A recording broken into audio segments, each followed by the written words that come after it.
बात कर लेते हैं यहाँ पे कि वृत्त क्या होता है। वृत्त कक्षा 9 में भी हम लोग पढ़ते हैं, कक्षा 10 में भी पढ़ते हैं। तो यहाँ पे कक्षा 10 में हम मतलब कि वृत्त की चर्चा करेंगे कि वृत्त किसे कहते हैं, वृत्त क्या होता है, उसके पार्ट क्या क्या होते हैं। तो सबसे पहले हम चर्चा करेंगे कि वृत्त का, देखिए हमको जो चर्चा करना है उस पर पहले हम बात कर लेते हैं। सबसे पहले हमारा पॉइंट होगा कि वृत्त क्या है। सबसे पहले हम बात करेंगे वृत्त, फिर इसके बाद देखेंगे हम लोग इसकी त्रिज्या, त्रिज्या क्या होता है। फिर देखेंगे त्रिज्या के बाद से व्यास क्या होता है। अब व्यास आ गया तो व्यास के बाद से क्या आता है हमारा जीवा क्या होता है। अब जीवा के बाद से आएगा हमारा चाप क्या होता है। चाप के बाद चर्चा करेंगे हम लोग मतलब कि वृत्तखंड क्या होता है। वृत्तखंड के बाद चर्चा कर लेंगे हम लोग त्रिज्यखंड क्या होता है। यानी इन सभी मतलब कि पॉइंटों पर हम क्या करने वाले हैं, चर्चा करने वाले हैं कि ये क्या क्या होते हैं। तो सबसे पहले बात करेंगे बच्चे हम लोग वृत्त की। वृत्त किसे कहते हैं। तो वृत्त क्या होता है कि किसी समतल पर उपस्थित उन बिंदुओं का समूह जो एक निश्चित बिंदु से समान दूरी पर क्या होते हैं, स्थित होते हैं, उसे हम वृत्त कहते हैं। देखिए किसी समतल पर, एक बार देख लें हम लोग कि कोई समतल हो, मान लीजिए समतल है, इस समतल पर उपस्थित उन बिंदुओं का समूह, यानी इनका एक समूह बना लिया जाए, उन बिंदुओं की समतल पर उपस्थित उन बिंदुओं का समूह जो एक निश्चित बिंदु से समान दूरी पर क्या होते हैं, स्थित होते हैं, उसे हम क्या कहते हैं, वृत्त कहते हैं। बात समझ में आई होगी। यानी किसी समतल पर उपस्थित उन बिंदुओं का समूह जो एक निश्चित बिंदु से समान दूरी पर क्या होते हैं, स्थित होते हैं, उसे हम क्या कहते हैं, वृत्त कहते हैं। बात समझ में आ रही है कि मतलब वृत्त किसे कहेंगे। तो किसी समतल पर उपस्थित उन बिंदुओं का समूह जिसे हम क्या कहते हैं, जो निश्चित बिंदु से समान दूरी पर स्थित होता है, उसे हम क्या कहते हैं, वृत्त कहते हैं। देखिए अब हमने जैसे बताया कि कोई मतलब एक निश्चित बिंदु है, इसे क्या है, समान दूरी पर, समान दूरी पर क्या है, कुछ बिंदु स्थित है। अब इन बिंदुओं का बना दिया, एक समूह बना दिया जाए तो इसे हम क्या कहते हैं, वृत्त कहते हैं। बात क्लियर हो रही है। किसी समतल पर उपस्थित उन बिंदुओं का समूह जो एक निश्चित बिंदु से समान दूरी पर क्या होते हैं, स्थित होते हैं, उसे हम क्या कहते हैं, वृत्त कहते हैं। तो ये रहा आपका वृत्त का परिभाषा। लिख कर भी आप लोग बता दे रहे हैं कि किसी समतल पर उपस्थित, किसी समतल पर उपस्थित उन बिंदुओं का समूह, उन बिंदुओं का समूह जो एक नियत बिंदु से, एक निश्चित कर हम एक निश्चित बिंदु से समान दूरी पर उपस्थित होते हैं, समान दूरी पर उपस्थित होते हैं, वृत्त कहलाता है। क्या कहलाता है, वृत्त कहलाता है। तो बात क्लियर हो गई होगी वृत्त किसे कहेंगे। तो किसी समतल पर उपस्थित उन बिंदुओं का समूह जो एक निश्चित बिंदु से समान दूरी पर उपस्थित होते हैं, उसे हम क्या कहते हैं, वृत्त कहते हैं। तो ये वृत्त की परिभाषा रही। वृत्त क्या होता है, वृत्त हमने बता भी दिया आप लोगों को, किसी मतलब समतल पर उपस्थित उन बिंदुओं का समूह जो एक निश्चित बिंदु से समान दूरी पर स्थित होंगे, उसे हम क्या कहेंगे, वृत्त कहेंगे। अब चर्चा कर लेते हैं बच्चे हम लोग कि अब देखिए ये जो बीच में होता है ना, इसको हम लोग कहते हैं केंद्र। क्या कहते हैं बच्चा, केंद्र कहते हैं। क्या कहते हैं, केंद्र कहते हैं। यानी मतलब जो वृत्त के बीचों बीच का जो भाग होता है, बीचों बीच का जो बिंदु होता है, उसे हम क्या कहेंगे, केंद्र कहेंगे। यानी जिससे देखिए अब इसको ओ से दिखाते हैं, ओ का मतलब होता है ओरिजिन, ओ फॉर क्या होता है, ओरिजिन, इसलिए कहीं से दर्शाया जाता है। यहाँ पे ओ से इसको क्या करते हैं, रिप्रेजेंट करते हैं। अब बात कर लेंगे यहाँ पे हम लोग किसकी, त्रिज्या की। त्रिज्या क्या होता है, त्रिज्या से पहले एक चीज देखेंगे हम लोग, परिधि क्या होता है। तो परिधि की बात कर ले हम लोग, परिधि। तो परिधि बच्चे क्या होता है, किसी मतलब देखिए परिधि का मतलब होता है परिमाप, जैसे हम लोग मतलब कि वर्ग में, आयत में परिमाप पढ़े हैं, उसी तरह क्या होता है, ये परिधि होता है। परिधि मतलब क्या होता है, किसी वृत्त के किनारे की जो कुल लंबाई होती है ना, उसे हम क्या कहते हैं, परिधि कहते हैं। यहाँ पे देखें हम लोग, तो ये वृत्त है और वृत्त को ऐसा हम लोग खोल देते, लंबाई एक लंबा मिलेगा, लंबा तो कुछ लंबाई मिलेगी नहीं मिलेगी, तो वही लंबाई क्या कहलाती है, परिधि कहलाती है। यानी वृत्त के किनारे की जो कुल लंबाई होती है बच्चा, उसे हम क्या कहते हैं, परिधि कहते हैं। तो यहाँ पे हम दिखा दें, परिधि का लिखेंगे हम लोग, वृत्त के, वृत्त के किनारे की कुल लंबाई क्या कहलाएगी, कुल लंबाई वृत्त की परिधि कहलाती है। बात समझ में आई कि वृत्त की परिधि किसे कहेंगे, तो वृत्त के किनारे की जो कुल लंबाई होगी उसे हम क्या कहेंगे, वृत्त की परिधि कहने वाले हैं। बात समझ में आएगी। वृत्त की परिधि को हम किसे दिखाते हैं, 2 पाई से दिखाते हैं। वृत्त की परिधि, वृत्त की परिधि कितनी होती है, 2 पाई r होती है। कितनी होती है, 2 पाई r होती है। यानी वृत्त की जो परिधि होती है वो कितनी होती है, 2 पाई r होती है। हमने लिखा है, देखिए परिधि हमने बताया, परिधि क्या होता है, वृत्त के किनारे की जो कुल लंबाई है तो हम क्या कहेंगे, वृत्त का परिधि कहेंगे। यानी अभी हमने बताया कि वृत्त के किनारे की जो कुल लंबाई हो रहा है बच्चा, तो हम क्या कहेंगे, वृत्त की परिधि कहेंगे। यानी इसको किसे दिखाते हैं हम लोग, 2 पाई r से दिखाते हैं। बात समझ में आया। अब बात कर लेते हैं हम लोग किसकी, त्रिज्या की, कि त्रिज्या क्या होता है। अब त्रिज्या पे चर्चा करेंगे तो त्रिज्या क्या आ जाएगा हमारा, देखिए अब त्रिज्या किसे कहते हैं जान लीजिए। त्रिज्या, इसको क्या कहते हैं, रेडियस कहते हैं, रेडियस। यानी वृत्त के, देखिए अब वृत्त के केंद्र तथा मतलब कि इसके बीच, देखिए वृत्त हो गया, वृत्त का केंद्र तथा परिधि के बीच की जो दूरी होती है हम क्या दिखाते हैं, आर से प्रदर्शित करते हैं। यानी कौन है हम लोग, वृत्त की परिधि तथा, वृत्त की परिधि तथा केंद्र के बीच की दूरी, बीच की दूरी क्या कहलाती है, परिधि कहलाती है। किसे कहेंगे, परिधि। वृत्त के, सॉरी सॉरी, परिधि नहीं, त्रिज्या। हमने क्या कहा कि वृत्त के केंद्र तथा इस परिधि के बीच की जो दूरी होगा उसे हम क्या कहेंगे, त्रिज्या कहेंगे। क्या कहेंगे, त्रिज्या कहेंगे। यानी वृत्त की परिधि तथा केंद्र के बीच की दूरी क्या कहलाएगी, त्रिज्या कहलाती है। कोई दिक्कत इसमें। अब त्रिज्या को किसे दर्शाते हैं, इसे हम आर से प्रदर्शित करते हैं। इसे आर से क्या करते हैं, प्रदर्शित, इसे हम आर से प्रदर्शित करते हैं। यानी वृत्त की जो त्रिज्या होती है वो किसे दर्शाते हैं, आर से। आर फरका हो जाएगा रेडियस से, हमेशा किसे प्रदर्शित करेंगे हम लोग, आर से प्रदर्शित करने वाले हैं। अब बात कर लेते हैं बच्चे यहाँ पे कि वृत्त की परिधि हो गई और त्रिज्या हो गया। अब बात कर ले, यहाँ पे एक और पॉइंट आता है कि वृत्त की जो क्या बात कर लें कि वृत्त की जो होता है त्रिज्या व्यास की क्या होती है, आधी होती है। बच्चा आधी होती है। यानी अगर मान लीजिए अब इसको पूरा मिला तो ये व्यास का आएगा। अब व्यास का होगा, त्रिज्या का आधा मतलब कि दुगुना होगा कि नहीं होगा, तो यहाँ पे निकला है। यानी आर बराबर जो होता है हमारा वो कितना होता है, डी बाई कितना होता है, 2 होता है। यानी डी फॉर डायमीटर से हम क्या करें, व्यास को दिखाने वाले हैं। तो ये बात आप लोग समझ में आएगी कि त्रिज्या क्या होती है, व्यास की आधी होती है। आर बराबर में डी बाई का हो जाएगा, 2 हो जाएगा। अब बात कर ले कि व्यास आखिर क्या होता है। तो व्यास जानने से पहले हम बात करेंगे जीवा की। किसकी, जीवा की। तो जीवा क्या होता है यहाँ पे, जीवा,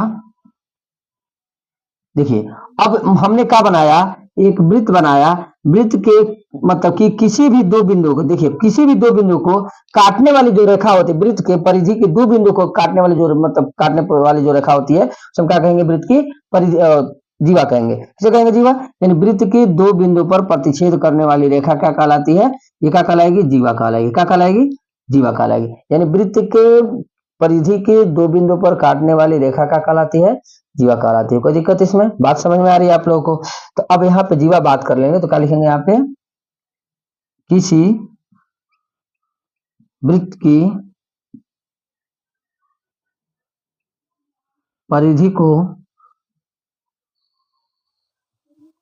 दो बिंदु पर प्रतिच्छेद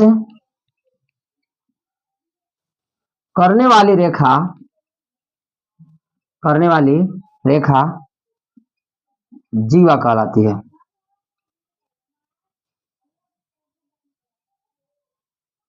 किसे कहेंगे कि वृत्त की किसी वृत्त की परिधि को दो बिंदु पर प्रतिच्छेद करने वाली रेखा क्या कहलाती है?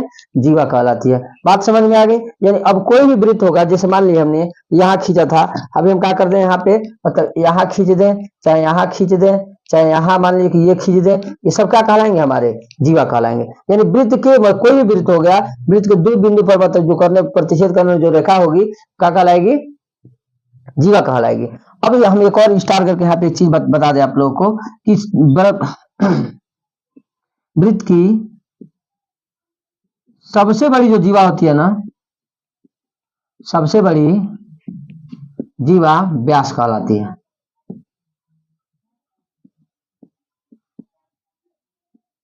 क्या होती है? वृत्त की सबसे बड़ी जो जीवा होती है वो क्या होती है? व्यास होती है। तो बात आप लोग को यहाँ भी समझ में आ गया होगा कि मतलब कि वृत्त की सबसे बड़ी जो जीवा होगी क्या कहलाएगी?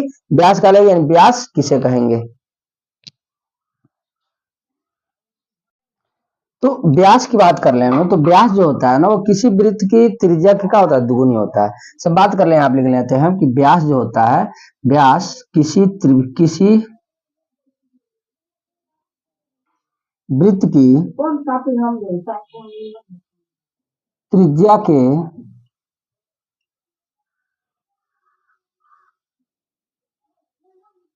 दुगुनी होता है। यानी बात करें मतलब कि व्यास की, तो व्यास क्या होता है? मतलब किसी भी वृत्त की त्रिज्या का क्या होता है? दुगुनी होता है।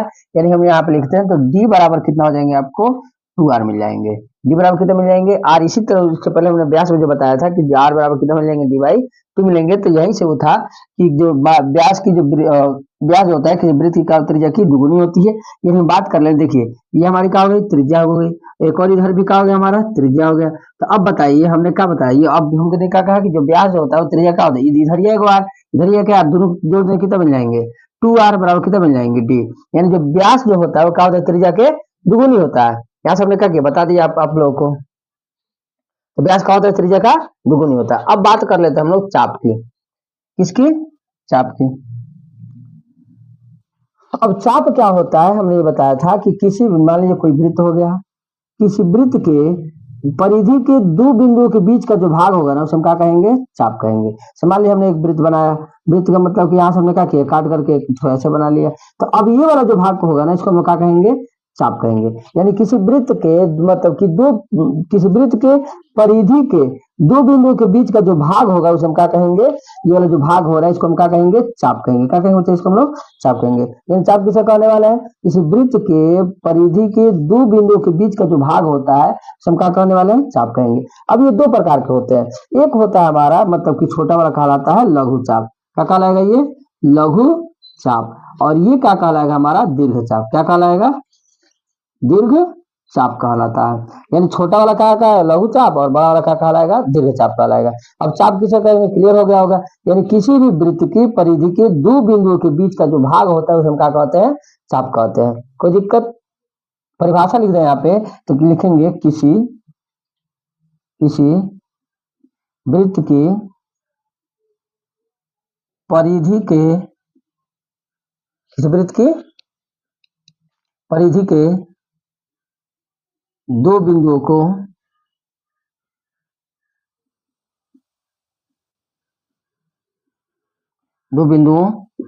के बीच का जो भाग होता है, बीच का भाग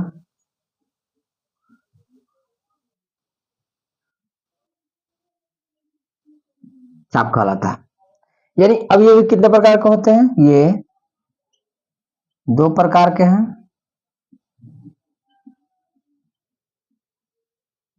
इसे हम आ से प्रदर्शित बता देंगे। इसे हम क्या करेंगे? एल से क्या करते हैं? प्रदर्शित करते हैं। इसे बताते हैं हम लोग, इसे एल से क्या करते हैं? प्रदर्शित करते हैं। ये दो प्रकार के होते हैं। पहला क्या हो जाएगा? लघु चाप, लघु चाप। और दूसरा क्या हो जाएगा? हमारा दीर्घ चाप हो जाएगा। क्या हो जाएगा?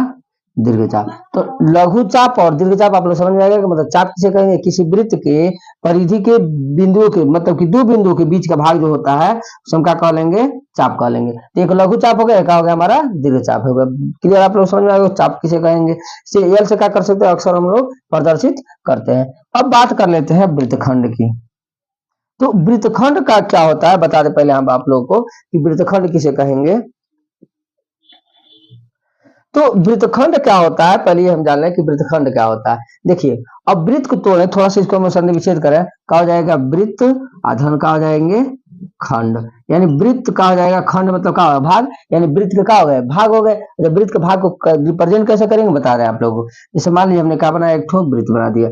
अब हमने वृत्त बनाया तो हमने कहा कि वृत्त के मतलब कि वृत्तखंड यानी वृत्त के भाग, यानी किसी मतलब कि जीवा कहा गई है जीवा, और तथा इसके संगत चाप, इसको क्या कहेंगे हम लोग जीवा, और ये क्या कहलाएगा हमारा चाप, क्या कहलाएगा चाप। तो अब ये जीवा तथा संगत चाप मतलब कोई जीवा हो गई और उसके संगत जो चाप हो गया, दोनों के बीच का जो भाग कहलाएगा ये क्या कहलाएगा, क्या कहलाता है वृत्तखंड कहलाता है। क्या कहलाता है वृत्तखंड कहलाता है। यानी हम बात कर लें एक वृत्त बनाए और वृत्त से ये भाग क्या करना काट करके हम निकाल लें और यहाँ पे लेकर चले आए बच्चा हम लोग।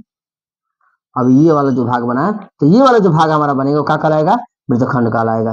यानी देखिए अब ये भी दो प्रकार का मतलब भाई ये भी तो बन रहा है एक ठो, अगर ये बन रहा है तो ये क्या कहलाएगा हमारा दीर्घ वृत्तखंड, क्या कहलाएगा दीर्घ वृत्तखंड, और ये क्या कहलाएगा हमारा लघु वृत्तखंड। यानी किसी भी मतलब कि वृत्त के जीवा, देखिए ये जीवा हो गया, ये जीवा होगा, जीवा तथा उसके संगत चाप के बीच का जो क्षेत्रफल होगा हम क्या कहेंगे वृत्तखंड कहेंगे। तो ये भी तो हमारा बन रहा है, ये भी एक जीवा है तो इसके बीच भी क्या हो रहा है मतलब ये भी एक चाप बन रहा है। तो अब चाप तथा जीवा के बीच के जो भाग होगा हम क्या कहेंगे वृत्तखंड कहेंगे। तो यहाँ दो भाग बन रहा है, एक बड़ा वाला एक कौन सा बन रहा है छोटा वाला, तो छोटा वाला को लघु और बड़े वाले को दीर्घ वृत्तखंड कहने वाले हैं।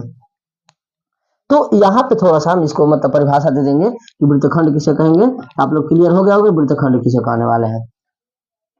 तो यहाँ वृत्तखंड बता दें आप लोग को हम लिख देंगे किसी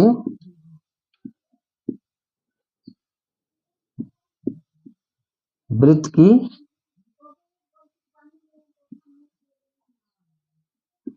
जीवा तथा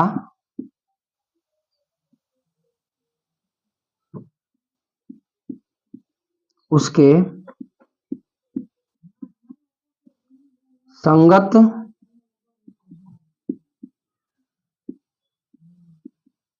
चाप के बीच का भाग का कहलाएगा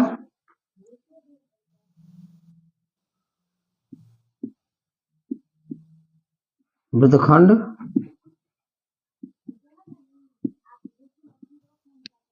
कहलाता है। यानी किसी वृत्त की जीवा तथा उसके संगत चाप के बीच का जो भाग होता है वो क्या कहलाता है, बीच का भाग कहें या क्षेत्रफल कह सकते हैं हम लोग। वृत्त का क्षेत्रफल तथा भाग जो होता है क्या कहलाता है वृत्तखंड कहलाता है। बात समझ में आप लोग को आ गई होगी।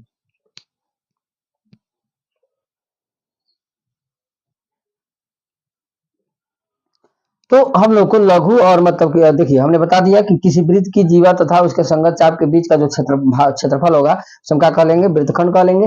वृत्तखंड क्या होगा हमारा, एक दीर्घ वृत्तखंड होगा, एक क्या हो जाएगा लघु वृत्तखंड हो जाएगा। कोई इसमें समस्या नहीं होनी चाहिए, आप लोग बिल्कुल समझ में आ रहा होगा। अब थोड़ा सा हम चर्चा कर लेते हैं बच्चा यहाँ पे कि मतलब कि ये क्या होते हैं, ये भी कितने प्रकार के होंगे, दो प्रकार के। एक क्या हो जाएगा हमारा लघु वृत्तखंड और एक क्या हो जाएगा हमारा दीर्घ वृत्तखंड हो जाएगा।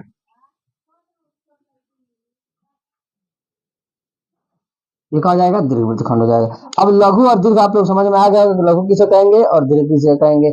लघु के लिए जो फार्मूला होता है बच्चा, लघु वृत्तखंड का जो फार्मूला होता है लघु कितना होता है पाई आर स्क्वायर थीटा बट्टा 360 माइनस में 1/2 आर स्क्वायर साइन थीटा। ये किसका मान होता है लघु वृत्तखंड का क्षेत्रफल जो होता है उसके लिए क्या करते हैं हम लोग फार्मूला का यूज करते हैं कि लघु वृत्तखंड का फार्मूला क्या हो जाएगा पाई आर स्क्वायर थीटा बटा 360 माइनस में 1/2 आर स्क्वायर साइन थीटा। इसमें क्या करने वाले हैं हम इसके क्षेत्रफल ज्ञात करेंगे। अभी नहीं, हम आगे जब मतलब चैप्टर की बात करेंगे तो वहां पे क्या होगा तो हम लोग दिखाएंगे। अब बात कर लेते हैं यहाँ पे त्रिज्यखंड की। तो त्रिज्यखंड क्या होता है हमको बताना पड़ेगा त्रिज्यखंड क्या होता है।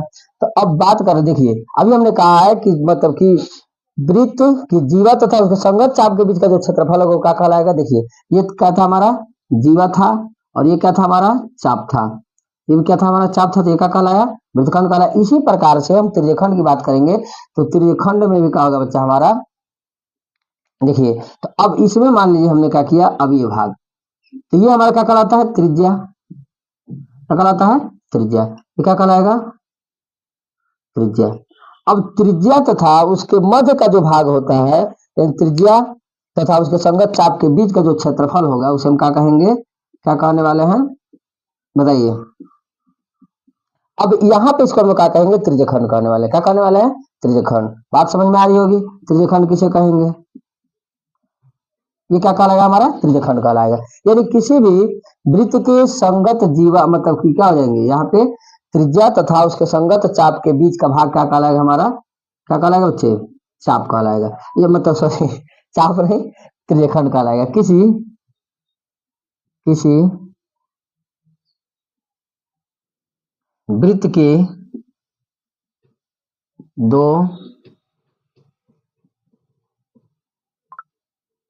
त्रिज्याओं तथा उनके